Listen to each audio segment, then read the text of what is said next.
स्वागत है आप सभी का एक बार फिर से जीएस लेवल पर। और दोस्तों हमने पहली शिफ्ट की वीडियो बना दी है। पहली शिफ्ट में जितना भी जीएस का पोर्शन आया है हमने सभी आपको समझा दिया है और अपनी वीडियो डाल दिया है। उम्मीद करते हैं आपने देख ली होगी। अगर आपका पेपर कल है तो आप ये दोनों वीडियो देखें, लेकिन अगर आपका पेपर आज हो चुका है तो आपने जिस शिफ्ट का पेपर दिया है आप उस शिफ्ट का एनालिसिस जरूर कर ले, क्योंकि उससे आपके नंबर कंफर्म हो जाएंगे कि आपके कितने नंबर सही है, कितने नंबर आपके गलत है। दोस्तों आइए शुरू करते हैं आज की सेकंड शिफ्ट की जीएस का पार्ट। दोस्तों पहला सवाल है, निम्नलिखित में से किस दिन को भारत में संविधान दिवस के रूप में मनाया जाता है। दोस्तों संविधान से प्रश्न जरूर बनना है। मैंने दोनों शिफ्टों में देखा है संविधान से प्रश्न आ रहा है, तो संविधान से प्रश्न आने का मतलब है कि कल भी दोनों शिफ्टों में संविधान से प्रश्न जरूर बनेगा। संविधान दिवस को हम 26 नवंबर के रूप में मनाते हैं और 26 नवंबर को हम संविधान दिवस के रूप में मनाते हैं। दोस्तों दूसरा जो प्रश्न है वह निम्नलिखित में से किसमें लैक्टिक एसिड होता है। हालांकि ये सवाल वैसे तो केमिस्ट्री का है, लेकिन अब इन्होंने जीएस में दिया है तो हमें से जीएस में पढ़ना पड़ेगा। लैक्टिक एसिड हमारा देह में पाया जाता है। लैक्टिक एसिड हमारा देह में पाया जाता है। ये बच्चे ने सिरका गलत लगाया, लेकिन सिरके में पाया जाता है एसिटिक एसिड। इससे अगला सवाल है, गोदान निम्नलिखित में से किस प्रसिद्ध लेखक द्वारा लिखा गया उपन्यास है। हिंदी का प्रश्न है, लेकिन जीएस में दिया हुआ है तो जीएस में ही पढ़ेंगे। गोदान आप सभी को पता है मुंशी प्रेमचंद भारत में उपन्यास सम्राट कहे जाते हैं, और गोदान एक उपन्यास है। गोदान गबन ये सभी इनके उपन्यास है और ये बहुत प्रसिद्ध उपन्यासकार है। इससे अगला प्रश्न है, निम्नलिखित में से कौन सा भारत का सर्वोच्च नागरिक पुरस्कार है। बहुत आसान सा प्रश्न है, बच्चे को पता है कि भारत रत्न भारत में सर्वोच्च नागरिक सम्मान है। दोस्तों इससे अगला सवाल है, भारतीय राष्ट्रीय मानवाधिकार आयोग का मुख्यालय निम्नलिखित में से कहाँ स्थित है। तो सभी को पता है नई दिल्ली में स्थित है। दोस्तों अगर किसी मुख्यालय की बात करूं तो अधिकतर नई दिल्ली में ही स्थित है। ज़्यादा से ज़्यादा बड़े से बड़े मुख्यालय नई दिल्ली में बनाए गए हैं। साइबर क्राइम की शिकायत दर्ज कराने के लिए हेल्पलाइन नंबर क्या है। तो दोस्तों आप सभी को जितने भी हेल्पलाइन नंबर है, इस तरह महिला हेल्पलाइन नंबर क्या होगा, महिला हेल्पलाइन नंबर 1090 आपको याद रखना है। पुलिस 112 हो गया, सॉरी 112 हो गया है। अब इस तरह के आपको याद रखने हैं जरूर। और इसका है 1930, ये साइबर क्राइम की शिकायत दर्ज कराने के लिए है। दोस्तों अगला सवाल है, गुड़ी पड़वा निम्नलिखित में से किस राज्य का वसंत समय का त्योहार है। गुड़ी पड़वा महाराष्ट्र का त्योहार है। अक्सर मूवीज में भी यूज होता है गुड़ी पड़वा। दोस्तों दशकिया जनगणना कराने की जिम्मेदारी निम्नलिखित में से किस मंत्रालय पर है। दोस्तों दशकिया जो जनगणना है वो हमारे गृह मंत्रालय के द्वारा की जाती है। दोस्तों पेपर बहुत आसान आ रहा है, आप सभी से उम्मीद है कि बस आप ध्यान से पढ़ें और मेहनत से सभी सवालों का सभी प्रश्नों का हल करके आए, छोड़कर कुछ ना आए। दोस्तों अगला सवाल है, G20 का पूर्ण रूप क्या है। G20 का पूर्ण रूप है ग्रुप ऑफ 20। आसान प्रश्न है, बेहद आसान प्रश्न है। अब G20 से सवाल आ गया है तो आपको इसका शुभंकर भी याद होना चाहिए। शुभंकर है इसका वसुधैव कुटुंबकम। दोस्तों आप सभी को ध्यान रखना है, सवाल पूछा जा सकता है कि G20 का शुभंकर क्या था, तो क्या था वसुधैव कुटुंबकम। आप सभी को ध्यान रखना है। भारत का सबसे बड़ा अंतर विभागीय अभिसरण कार्यक्रम ऑपरेशन कायाकल्प निम्नलिखित में से किस राज्य सरकार द्वारा चलाया गया। तो दोस्तों उत्तर प्रदेश राज्य का पेपर है। उत्तर प्रदेश के आप पुलिस कर्मचारी बनोगे तो दूसरे स्टेट का क्यों पूछेगा आपसे, आप खुद ही सोचो ना। उत्तर प्रदेश में तो चला गया होगा, तो उत्तर प्रदेश ही आंसर भी। उत्तर प्रदेश पुलिस की टैगलाइन क्या है, आप सभी ने देखा होगा कि जहाँ पर बैरियर रखे होते हैं तो वहाँ पर लिखा रहता है सुरक्षा आपकी संकल्प हमारा, यानी हमारा संकल्प है कि आपकी सुरक्षा की जाए। और मैं भगवान से आशा करता हूँ कि आप भी सेलेक्ट हो तो आप भी यही टैगलाइन यूज करें कि सुरक्षा आपकी और संकल्प हमारा। ठीक है भैया। आर्यभट्ट प्रेक्षण विज्ञान अनुसंधान संस्थान उत्तराखंड राज्य के निम्नलिखित में से किस जिले में स्थित है। तो दोस्तों नैनीताल जिले में स्थित है। टोक्यो एशिया के निम्नलिखित में से किस देश की राजधानी है। टोक्यो दोस्तों जापान की राजधानी है। चीन के अगर आपसे पूछ रहे तो बीजिंग लिखे आना। चीन की क्या है, बीजिंग। थाईलैंड की थिम्पू। ये आपको याद रखनी है, क्योंकि पहली शिफ्ट में क्या पूछ रखा था, पहली शिफ्ट में पूछ रखा था बांग्लादेश की मुद्रा क्या है, टका। इसी तरह आपसे ये भी पूछ सकता है, संयुक्त राज्य अमेरिका में स्थित ग्रैंड कैनियन निम्नलिखित में से किस नदी द्वारा निर्मित किया गया है। तो आप सभी को पता होना चाहिए कोलोराडो इसका सही आंसर हो जाएगा। संयुक्त राज्य अमेरिका में स्थित ग्रैंड कैनियन कोलोराडो नदी द्वारा निर्मित किया गया है। तो भारत में राष्ट्रव्यापी जीएसटी का विचार सबसे पहले निम्नलिखित में से किसके द्वारा प्रस्तुत किया था? तो जो ये प्रस्तुत किया गया था, केलकर टास्क फोर्स, जीएसटी का प्रश्न है तो ये करा था इन्होंने 2000 में। और अगर मैं पूछ लूँ सबसे पहले जीएसटी कहाँ पर लागू हुई थी, तो आपको याद रखना है फ्रांस में। कहाँ पर?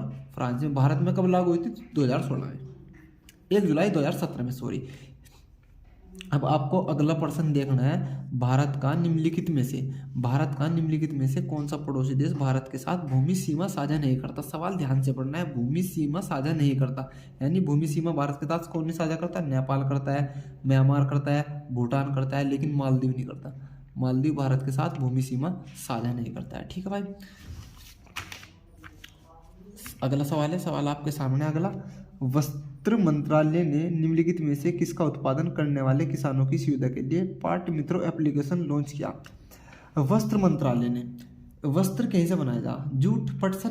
तो भाई साहब जूट ही इसका सही आंसर हो जाएगा। जूट ने ही क्या एप्लीकेशन लॉन्च किया? क्या? पाट मित्रों। पाट, पटसन यानी पाट मित्रों, ध्यान रखना, पूछा जा सकता है कल को भी।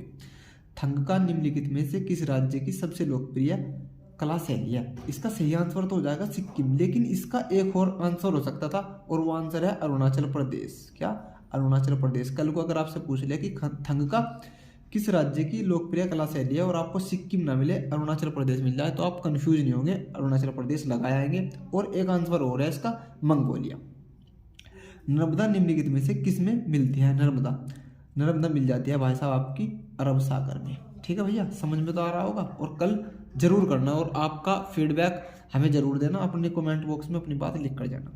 उन गीतों के नाम बताइए जो राधा और कृष्ण के दिव्य प्रेम का गुणगान करते हैं और विशेष रूप से ब्रज में लोकप्रिय है। सवाल थोड़ा कठिन हो सकता है, जिस बच्चे ने नहीं पढ़ा उसके लिए थोड़ा सा कठिन सवाल है। हालांकि अभी तक जितने भी सवाल आए हैं सबसे कठिन सवाल है, हिंदी का सवाल है, लेकिन जीएस में दिया हुआ है। सही आंसर है रसिया। ठीक है भैया, चिरकुला नहीं होगा, कजरी नहीं होगा, ख्याल नहीं होगा, रसिया होगा। अब आपका भाई क्या हो रहा है समझ, 2016 के विमुद्रीकरण के समय निम्नलिखित में से कौन भारत के प्रधानमंत्री थे? बिल्कुल, इतना आसान भी प्रश्न आ सकता है भाई। नरेंद्र मोदी। सभी ने तारीफ की थी विमुद्रीकरण के समय। दोस्तों अगला है प्रभावती गुप्त साम्राज्य के निम्नलिखित में से किस शासक की बेटी थी? देखो इसका तो सही आंसर हो जाएगा चंद्रगुप्त द्वितीय। लेकिन अगर गुप्त साम्राज्य की बात आ रही है तो मैं गुप्त साम्राज्य के बारे में बता दूं तुम्हें, इसका संस्थापक कौन था? श्रीगुप्त इसके संस्थापक थे। भैया ध्यान रखना है कभी भी। और इसका जो प्रथम सफल जो इसका वो था शासक, वो था चंद्रगुप्त प्रथम। और प्रभावती किसकी लड़की थी? चंद्रगुप्त द्वितीय की। अब अगला प्रश्न है, निम्नलिखित में से किसने संविधान के प्रत्येक पृष्ठ के किनारों बॉर्डर को डिजाइन किया था और इसे कलाकृतियों से सजाया था? दोस्तों संविधान से दूसरा प्रश्न आया, यानी कल भी संविधान से मैक्सिमम सवाल बनने की संभावना है। संविधान ज्यादा पूछा जा रहा है, मैंने पहली शिफ्ट में बताया, मैं अब भी बता रहा हूँ, संविधान से प्रश्न आ रहा है। संविधान के प्रश्नों को देखकर जरूर जाना। जिसमें उन्होंने कहा कि किनारों को डिजाइन किया था, प्रत्येक पृष्ठ के किनारों को डिजाइन किया था। दोस्तों अगर मैं बात कर दूं कि संविधान लिखा किसने था, तो संविधान लिखा था प्रेम बिहारी नारायण रायजादा ने। इन्होंने लिखा था, लेकिन इन्होंने क्या नहीं किया था? डिजाइन नहीं किया था। डिजाइन इन भाई साहब ने किया था नंदलाल बोस जी ने। श्री नंदलाल बोस जी ने क्या किया था? डिजाइन किया था क्या? हमारा संविधान। और इन्होंने लिखा था संविधान की लैंग्वेज कौन सी है? इंग्लिश है। ध्यान रखना, संविधान इंग्लिश में लिखा हुआ है। और संविधान की जो ड्राफ्टिंग कमेटी थी उनके अध्यक्ष कौन थे? ड्राफ्टिंग, क्योंकि कमेटी से भी आपका आंसर वो सवाल बढ़ चुका है, तो इनके आंसर अध्यक्ष थे बी आर अम्बेडकर। और अगर मैं बात करूं कि इन्हें सजाया किसने था, तो श्री नंदलाल बोस जी ने। इसे लिखा किसने था संविधान को? तो प्रेम बिहारी नारायण रायजादा ने। पहले शिफ्ट में सवाल था, मैं आपको दोबारा से बता दूं कि संविधान सभा के अध्यक्ष कौन थे 1946 में? तो कौन थे? डॉक्टर राजेंद्र प्रसाद। और वे स्थायी अध्यक्ष थे। अस्थायी अध्यक्ष कौन है? डॉक्टर सच्चिदानंद सिन्हा। हाल ही में विश्व के निम्नलिखित में से किस देश में तमिल कवि और दार्शनिक थिरुवल्लुवर की प्रतिमा का अनावरण किया गया? थिरुवल्लुवर तमिल कवि थे और दार्शनिक भी थे। इनकी जो कविता मतलब इनकी जो स्टैच्यू का अनावरण किया गया है वो किया गया फ्रांस में।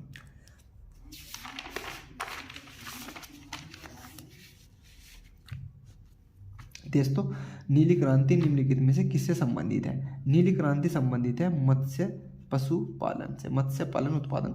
एक क्रांति हो रहा है जो बहुत महत्वपूर्ण है, वह है भूरी क्रांति। कल पूछी जा सकती है भूरी क्रांति, आप ध्यान रखना। कैसे संबंधित है भूरी क्रांति? उर्वरक उत्पादन से, उर्वरक उत्पादन से। तो आपको भूलना नहीं है, निशान कल ही लगा देना है एकदम। ऐसी अर्थव्यवस्था जिसमें निजी क्षेत्र और सरकार दोनों हो, निम्नलिखित में से क्या कहलाती है? निजी क्षेत्र और दोनों हो तो ऐसी अर्थव्यवस्था कहलाती है भाई मिश्रित अर्थव्यवस्था। कैसी अर्थव्यवस्था? मिश्रित अर्थव्यवस्था।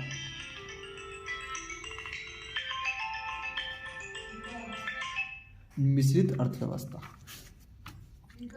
भारतीय राष्ट्रीय आंदोलन की निम्नलिखित में से किस घटना के बाद रविंद्रनाथ टैगोर ने अपना दर्द और गुस्सा व्यक्त किया था और अपनी नाइटहुड की उपाधि का त्याग कर दिया था? तो दोस्तों आप सभी को पता है नाइटहुड यानी जो रविंद्रनाथ टैगोर थे, उन्होंने अपनी जो नाइटहुड की उपाधि थी वो त्याग दी थी कब?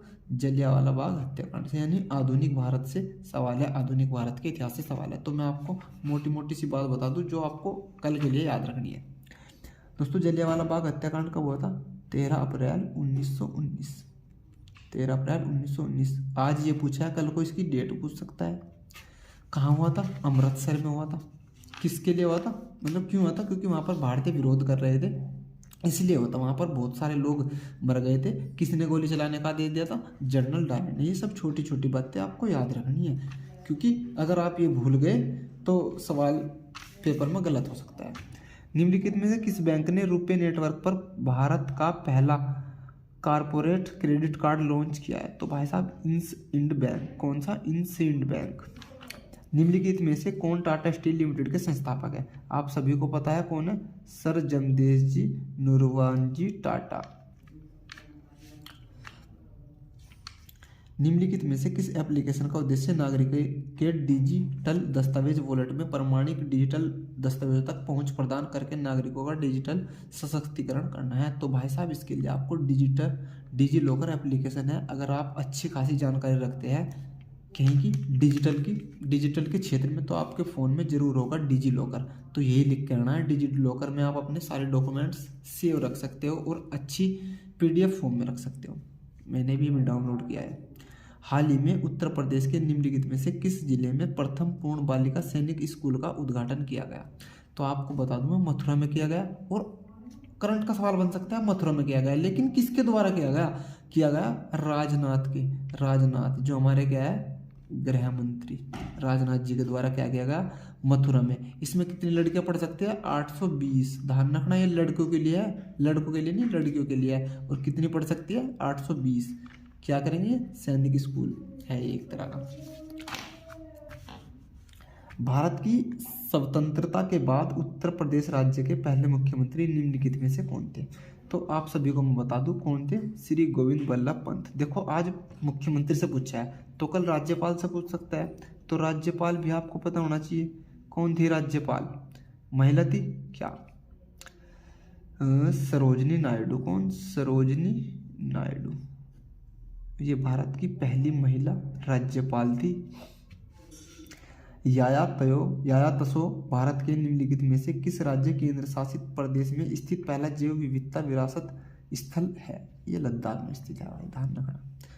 उत्तर प्रदेश राजस्व संहिता 2006 के अनुसार राज्य सरकार प्रत्येक जिले में कितने कलेक्टर या इसमें सहायक अतिरिक्त कलेक्टर शामिल नहीं है नियुक्त करेगी? भाई एक ही है, कुछ ही पूछ लो इससे संबंधित तो एक ही रहेगा। कलेक्टर कभी तुम बिछड़ जाओ, एक ही रहेगा, बिचलना नहीं है, ध्यान देना है। वर्तमान में इलाहाबाद उच्च न्यायालय में न्यायाधीशों की स्वीकृति संख्या कितनी है? 160। भाई ध्यान रखना। ठीक है, अगला सवाल है दक्षिण भारत की सबसे ऊंची चोटी अनामुडी है जो निम्नलिखित में से किस पर्वत श्रृंखला में स्थित है? भाई साहब वैदिकोंडा श्रृंखला। निम्नलिखित में से कौन सी एक व्यापक और दूरदर्शी पहल है जिसका उद्देश्य उत्तर प्रदेश राज्य में महिलाओं को सुरक्षा, सलामती और आत्मनिर्भर के लिए सशक्त बनाना है? तो इसका सही उत्तर हो जाएगा मिशन शक्ति के थ्रू हम क्या करेंगे? महिलाओं को सलामती, सुरक्षा, आत्मनिर्भरता और सशक्त बनाएंगे। ठीक है भाई। उत्तर प्रदेश की राज्य सीमा निम्नलिखित में से किस राज्य की सीमा को नहीं छूती? बिहार अरब बराबर में ही है भाई। उत्तराखंड बिल्कुल पास में ही है, उत्तर प्रदेश से कटा हुआ है। हरियाणा भी छूता है लेकिन तेलंगाना नहीं, वो तो हैदराबाद का एक पार्ट है, वो नहीं छूटता।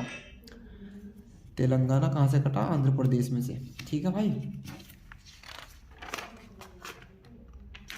दोस्तों, अब आपके लिए हिंदी का पोर्शन आ गया है, जो कि हम नहीं पढ़ा सकते। हिंदी हम नहीं पढ़ाते, हम जीएस पढ़ाते हैं। हमारा चैनल भी जीएस का ही है, जीएस लेवल हमारे चैनल का नाम है। और दोस्तों, आप सभी से उम्मीद है कि आपको वीडियो बहुत ज़्यादा पसंद आई होगी और आप वीडियो को ज़्यादा से ज़्यादा लाइक करेंगे, ज़्यादा से ज़्यादा शेयर करेंगे, और जिन बच्चों का पेपर हो चुका है उनके पास भी भेजेंगे, और जिनका पेपर होने वाला है उनके पास याद कर भेज देना, क्योंकि जिनका पेपर होएगा वे ज़्यादा, उनके लिए ज़्यादा महत्वपूर्ण होगी। हालांकि जिनका पेपर हो गया वे भी देख ले, लेकिन जिनका पेपर नहीं हुआ उनके पास तक भेजना का कष्ट करें और ज़्यादा से ज़्यादा शेयर करें। धन्यवाद देखने के लिए वीडियो, और हमारे चैनल को सब्सक्राइब करें। Thanks for watching.